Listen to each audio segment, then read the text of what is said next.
14 суток ареста получила 66-летняя пенсионерка с глаукомой и в ремиссии после продолжительного лечения от рака. Во время заседания в суде Центрального района псевдосвидетели утверждали, якобы женщина была задержана, так как нарушала общественный порядок в целях выражения личных политических настроений. Не смутило судью и то, что свидетель, сотрудник милиции, во время дачи показаний напутал данные подозреваемой и говорил совсем про другого человека. Да и версия женщины о том, что она просто проходила мимо протестной акции, а не участвовала в ней, судью тоже не убедила. Муж пенсионерки очень переживает, так как после химиотерапии у нее сильно повреждены легкие. После многочисленных операций организм очень слабый. Как женщина выдержит 14 суток на Окрестина, где сплошные сквозняки и карантин из-за всеми известной пандемии, остается только догадываться. После слива аудиозаписи разговора экс-начальника ГУБОПИК Николая Карпенкова, в котором тот упоминал лагеря для белорусских военнопленных, стало известно, что они функционируют в нашей стране как минимум с августа. Очевидно, что таким образом нелегитимная власть загодя готовилась к массовым протестам, которые начались сразу после так называемых президентских выборов. По словам людей, которым довелось побывать в застенках одного из таких лагерей под Слуцком, это место самый настоящий Освенцим. Оно совершенно не походит на обычный ИВС или СИЗО и строилась явно на скорую руку с расчетом на содержание огромного количества людей.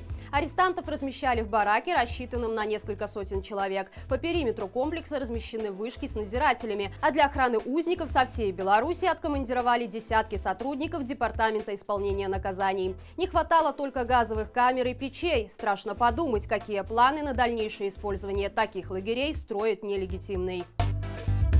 По 15 суток получили активистки проекта «Уличная медицина» за то, что кормили бездомных, находясь с кастрюлями. Именно так на суде свидетель-силовик объяснил задержание основательницы проекта и ее ассистентки в субботу 23 января. В этот день девушки находились в Михайловском сквере Минска вместе с активистками инициативы «Еда вместо бомб». Они оказывали медицинскую помощь нуждающимся и раздавали еду тем, кто оказался на улице. Милиция расценила такие действия как несанкционированный митинг. Очевидно, в головах силовиков просто не укладывается, что в мире есть люди, готовые совершенно бескорыстно помогать тем, кто оказался в беде. Впрочем, именно за отлов таких людей они получают новые звездочки на погонах и солидные премии.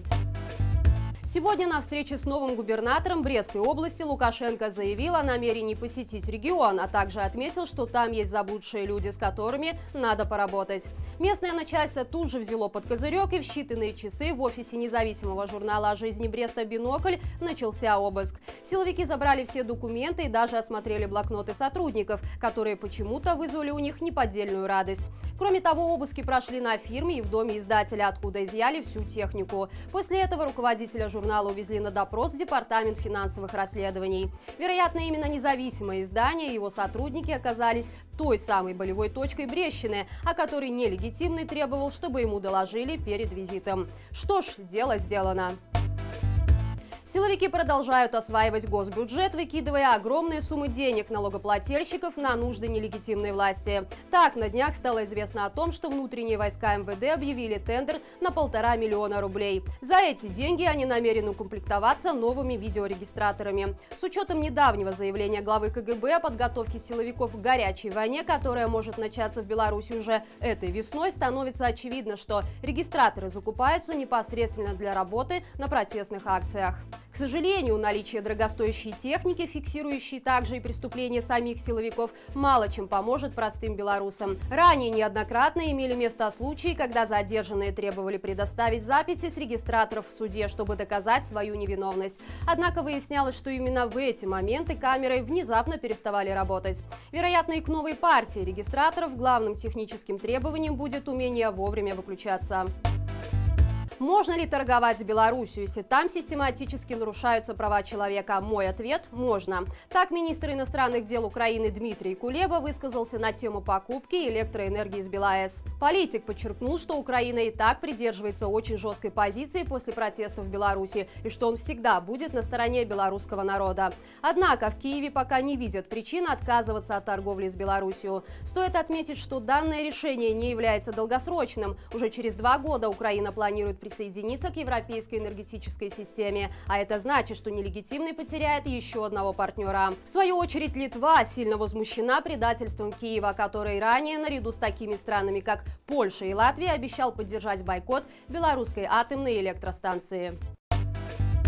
Белорусские коммунальщики продолжают заниматься чем угодно, только не своими прямыми обязанностями. Вчера неравнодушный минчанин заметил опасный крен водосточной трубы на улице Коммунистической. Мужчина незамедлительно известил об этом службу 115, однако никаких телодвижений со стороны столичного ЖКХ не последовало. В результате сегодня труба рухнула. Счастье, что не на головы прохожих. Очевидно, для того, чтобы коммунальные службы оперативно среагировали на данную ситуацию, в заявке стоило указать, что на трубе висит БЧБ флаг.